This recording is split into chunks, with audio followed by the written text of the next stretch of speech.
Well, now the Apostle Paul is saying this is what all this means.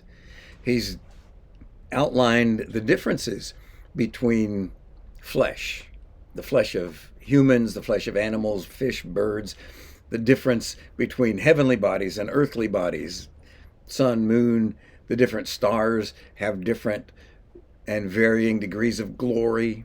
And he says all these things in God's creation are illustrating the truth of what happens next in the spiritual world. He goes on and he says here, so also is the resurrection of the dead.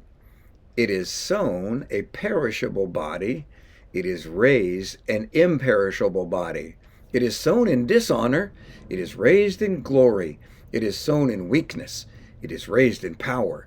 It is sown a natural body, it is raised a spiritual body. If there's a natural body, there is also a spiritual body.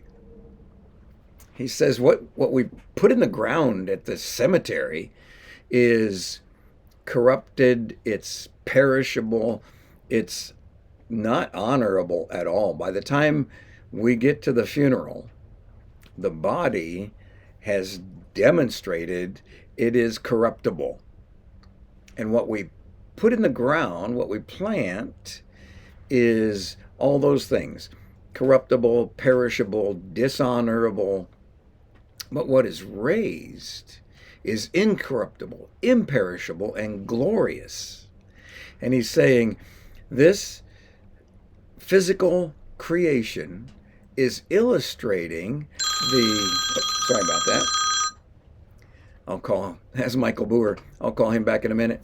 It's illustrating the truth that what we see is the precursor. It's the illustration, the practice for the eternal. And what's happening in the physical is preceding what happens in the spiritual. So we can take heart, we can be encouraged by the fact that he used the illustration of a seed. The bare seed we plant in the ground, but what grows is far more glorious. This body that we put in the ground is going to be raised imperishable, incorruptible, eternal, and glorious, like the seed illustrates, like the different glories of the planets and the stars, the different glories of the physical, which are really not glorious at all when we compare them with the glory that is to come. And so Paul is encouraging the first Christians there in Corinth, and he's encouraging today's Christians here in Fremont. Don't lose heart. Don't let the false doctrines and the wind and wave of philosophy sway your steadfast confidence in the promises of Jesus Christ, that he demonstrated his capability of keeping those promises. When your body is planted in the ground or turns back to dust and ashes, then we still have the great confidence that what is our earthly remains will only be like the bare seed that's planted in the ground. And his promise to raise us from the dead, and we will be raised incorruptible, imperishable, and glorious to meet him in the air when he comes, and then we will be with him forever. He said, look, I'm going to prepare a place for you.